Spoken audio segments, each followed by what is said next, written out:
y porque están pasando muchísimas cosas. Es fundamental que no nos olvidemos de estos elementos permanentes que siempre de repente quedan un poco a la deriva de las noticias y de la pauta, pero que son fundamentales y están dentro de las prioridades de nuestro país. Y en ese sentido vamos a estar conversando de las urgencias en salud, y para eso nos va a acompañar Héctor Sánchez, director ejecutivo del Instituto de Salud Pública de la Universidad Andrés Bello.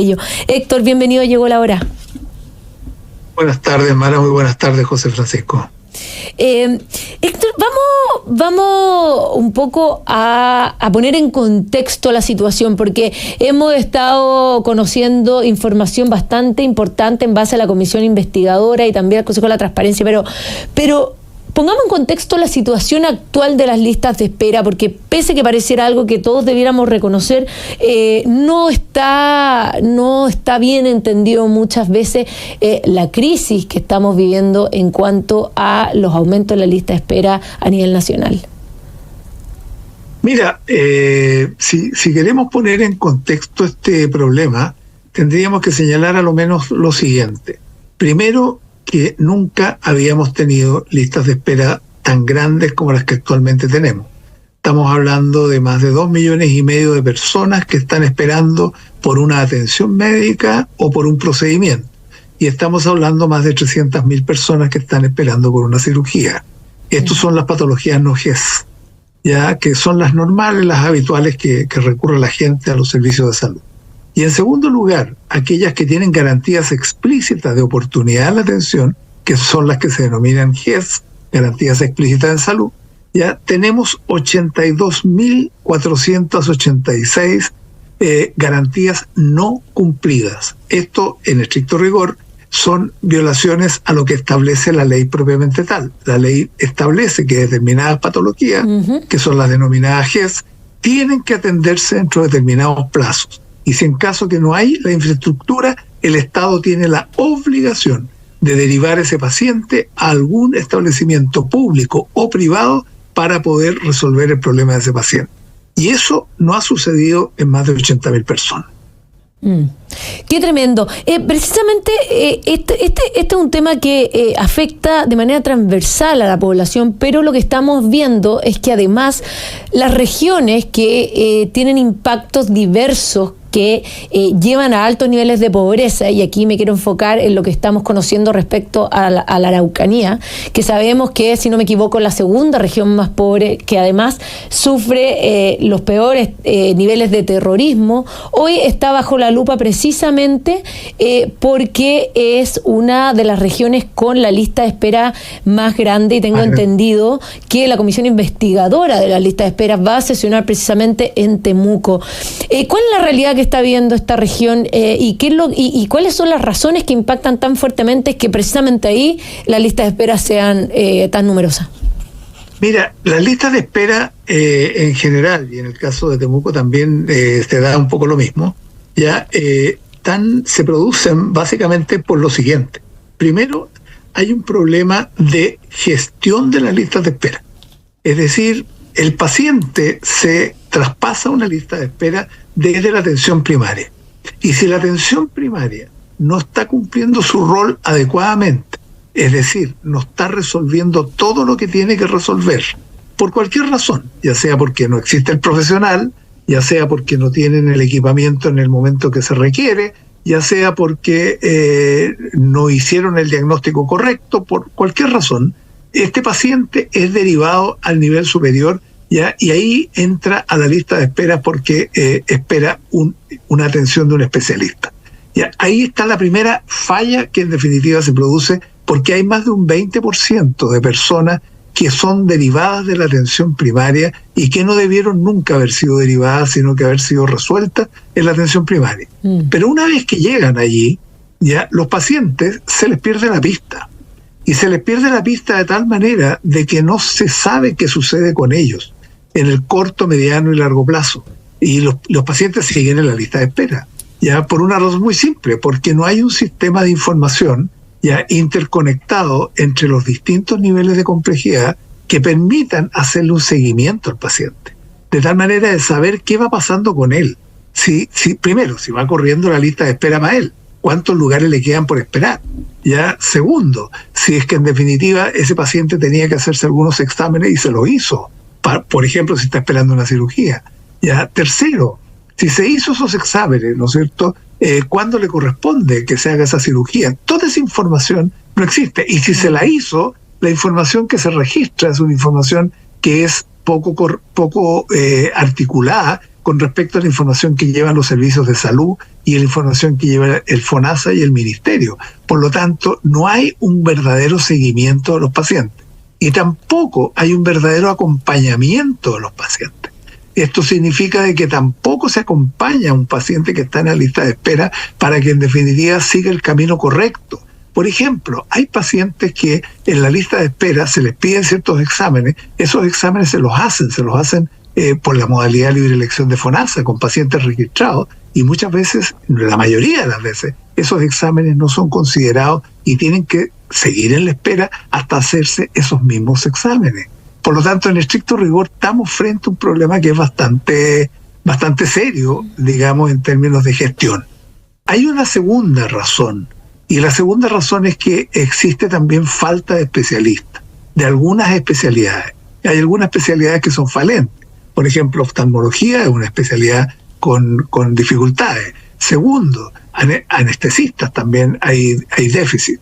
Tercero, oncólogos también son especialidades que son falentes. Por lo tanto, también estas son las especialidades que tienen más listas de espera. En traumatología también en algunas regiones se producen déficit de traumatólogos, por lo tanto también hay un problema de lista de espera por esta especialidad. Por lo tanto, desde esa perspectiva también existe esta segunda razón. Pero hay una tercera que es política. Y la razón política tiene que ver con que, en definitiva, se ha normalizado la lista de espera como un problema regular del sistema de salud. No se ha tomado la decisión de resolver el problema de una vez por todas. Ya no se han tomado las decisiones para que, en definitiva, se creen los sistemas de información interoperables. Ya recién hay algunos proyectos pilotos que se están llevando adelante, pero se está tomando con bastante calma, a mi juicio, respecto de la magnitud del problema. Segundo, tampoco se ha tomado la decisión, ¿no es cierto?, de intervenir los modelos de atención para que aumenten la productividad, ¿ya?, y generar los incentivos para que los profesionales y los equipos de salud produzcan los servicios que requiere la población para reducir sustancialmente la lista de espera. Ese es un tema que no está resuelto, ¿ya?, y que en definitiva es una decisión política que a nivel ministerial, a nivel de gobierno, se tiene que tomar y que va mucho más allá de la falta de recursos, que es el argumento que normalmente se plantea. Aquí hay un elemento que hay que tener presente. Los recursos del sector en los últimos 8 años han aumentado en un 86% en términos reales. Un estudio que recientemente hicimos en la universidad. Segundo, la productividad del sistema de salud a nivel hospitalario, ¿no es cierto?, en el mismo periodo ha bajado en una cifra cercana al 40%. Por lo tanto, en estricto rigor, una parte importante del incremento del gasto público se ha ido en una baja en eficiencia, con lo cual también estamos frente a un problema que indudablemente influye también en la lista de espera. Y ese es un problema mayor, que en definitiva tampoco la autoridad se lo toma como un problema real y se lo ha tomado como un problema ya estructural. Es decir, esto es lo que somos capaces de hacer, sigamos por donde vamos, necesitamos más plata, ya, y sigamos pidiéndole al Estado más dinero, ya, y sigamos pidiéndole a los contribuyentes más dinero porque salud necesita más dinero. Lo que salud necesita, es cierto, más dinero, pero necesita más eficiencia. Y para eso se necesitan las decisiones políticas y se necesitan ya los mecanismos que permitan que esta mayor eficiencia se produzca. Oye, Héctor, esto es un tema tremendo, porque nos diste 3 ejes principales: el tema de gestión, la falta de especialistas, el área política, pero llama la atención porque el mero hecho que los estudios digan que se ha inyectado mucha más plata, o sea, casi estamos llegando al 86, me dijiste, 90% del presupuesto en términos reales, y que la productividad baje un 40%, acá tenemos un problema gravísimo y absolutamente resolvible, porque acá no es que no se pueda, o sea, realmente estamos yendo contra la corriente en relación recursos, productividad. Y en ese sentido te quería preguntar, porque una cosa que me pareció muy interesante, tú lo metiste como en el concepto de gestión, pero este seguimiento que se hace a las personas, muchas veces hemos visto que no se utiliza bien la capacidad de las salas de cirugía ni las camas, al mismo tiempo el tema de los exámenes, el acompañamiento que me decías de los exámenes, las personas tienen que hacerse exámenes de repente 24 horas antes de una cirugía y no está la disponibilidad para hacerse ese examen, entonces se pierde la posibilidad de hacerse la cirugía, o se la hacen antes y le rechazan ese mismo día el examen. Entonces acá hay un tema integral de eficiencia en el sistema que no estamos dirigiendo bien. ¿Cómo en esa área? Porque claramente el área política tenemos mucho que hablar, pero en el área de la eficiencia de los mismos recursos que están, o de la modernización de los elementos tanto tecnológicos o de información que están disponibles, yo creo que hay un tema que se pueden hacer muchas cosas. ¿Cuál es tu opinión respecto a eso? Mira, efectivamente, cierto. Fíjate que hoy día toda la tecnología para hacer una buena gestión existe. Ya todos los sistemas de información que se requieren para poder hacer una buena gestión hospitalaria existen. De hecho, muchas instituciones privadas las utilizan, instituciones con o sin fines de lucro. Ya, porque aquí no tiene que ver esa materia que muchas veces entra en la discusión en el sector salud. Hay instituciones como son las mutuales, ya de accidentes del trabajo y enfermedades profesionales, que usan los sistemas más modernos para hacer un seguimiento a sus pacientes y manejan en forma muy eficiente los recursos para poder generar la mayor productividad que se requiere de sus recursos humanos. Eso existe. Lo que no existe es que, en definitiva, son los modelos contractuales que hoy día tienen tanto los profesionales como el personal de apoyo dentro del sistema de salud público, ya que en definitiva no cuenta con los incentivos adecuados y suficientes para que en definitiva estos profesionales puedan dar lo más de sí mismos. Ya, a mí me ha tocado trabajar tanto en el mundo público como en el mundo privado. Ya, y en el mundo público hay que estar encima de que la gente haga el trabajo, y en el mundo privado hay que apagarles la luz para que los profesionales se vayan. Entonces, en definitiva, esa es una experiencia que es terrible en términos de que donde el problema radica fundamentalmente es que el marco de incentivos que hoy día existe en la contratación de los profesionales es absolutamente insuficiente para lo que en definitiva se les exige. No es un tema de cuantía, no es que se les esté pagando poco, sino que se les está pagando mal.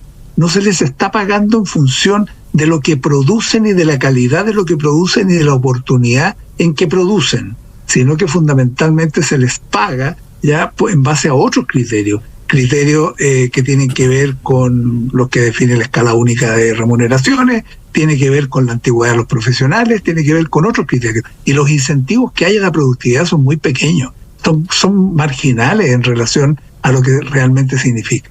Y esto lleva a una cultura organizacional. Y esa cultura organizacional en la práctica se manifiesta en que las jefaturas se sienten muchas veces inhibidas de poder ejercer el poder que les da el cargo para poder hacer que los profesionales y los trabajadores rindan lo que tienen que rendir.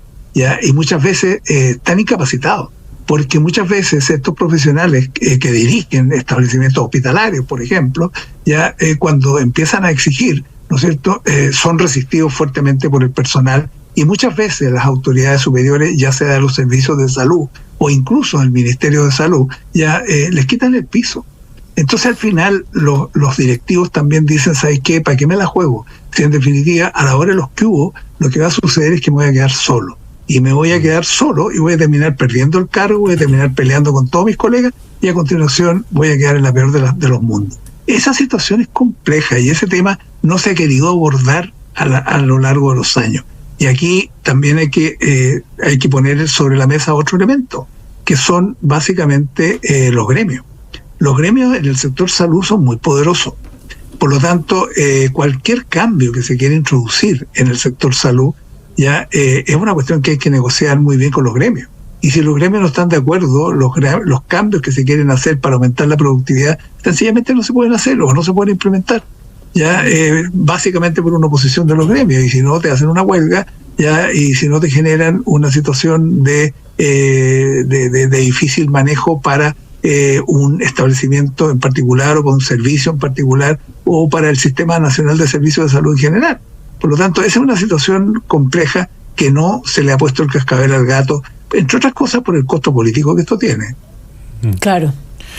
Oye, Héctor, te saluda José Francisco Lago. A mí me tocó conocer la realidad de redes asistenciales desde adentro, y una de las cosas que pareciera que termina siendo la piedra de tope es la gobernanza misma de los centros públicos asistenciales. En el fondo, como que, dado que es el Estado el que administra estos centros, sigue las lógicas del empleo público y no la lógica de la atención de los pacientes. Entonces pareciera que finalmente dar vuelta a esa situación es como estructural. Quizás se puede explorar otros métodos como Áncora de la Universidad Católica en zonas populares, La Pintana, sí, en atención primaria, una especie como de colegios subvencionados y como consultorios subvencionados para dinamizar un poco la administración quizás de los hospitales o de los consultorios mismos.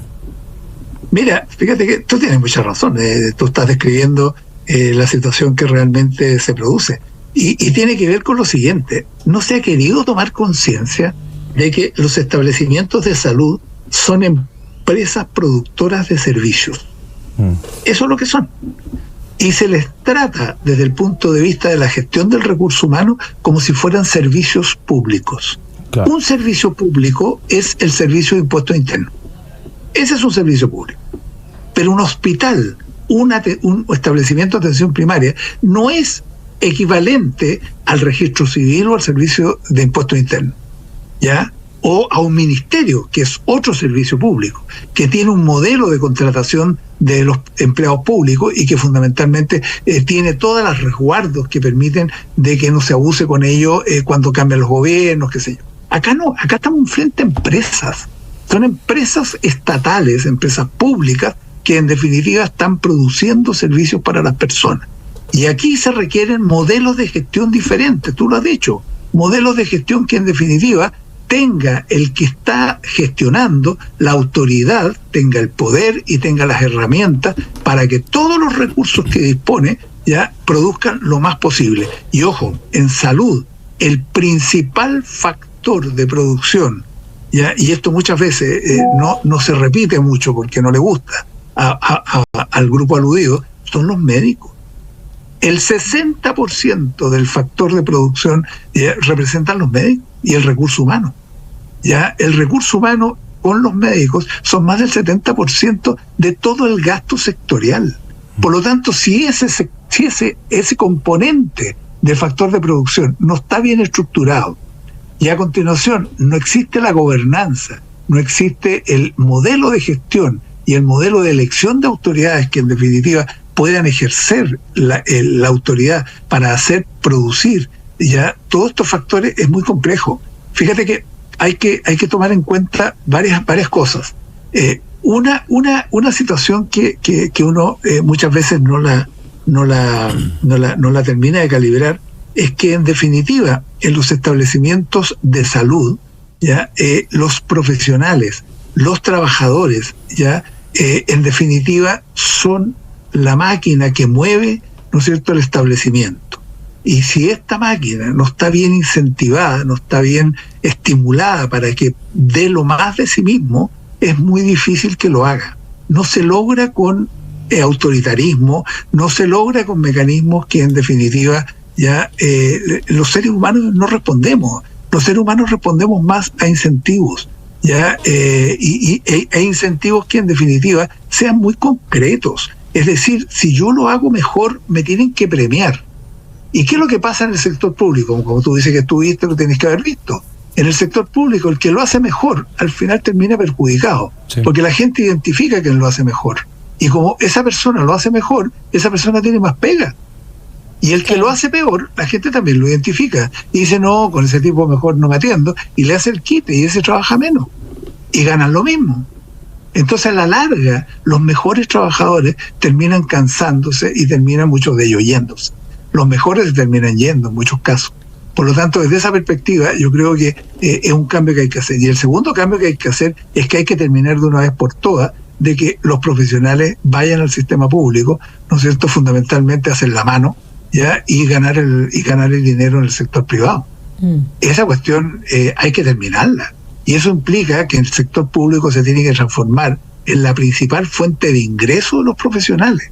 De todos los profesionales, estoy hablando solo de los médicos, las enfermeras, las TENS, ya en definitiva todos los profesionales, los kinesiólogos, los químicos farmacéuticos, todos, para que en definitiva sientan la responsabilidad de dar lo más de sí mismo, pero también tengan claro que si no lo dan, se van a ir.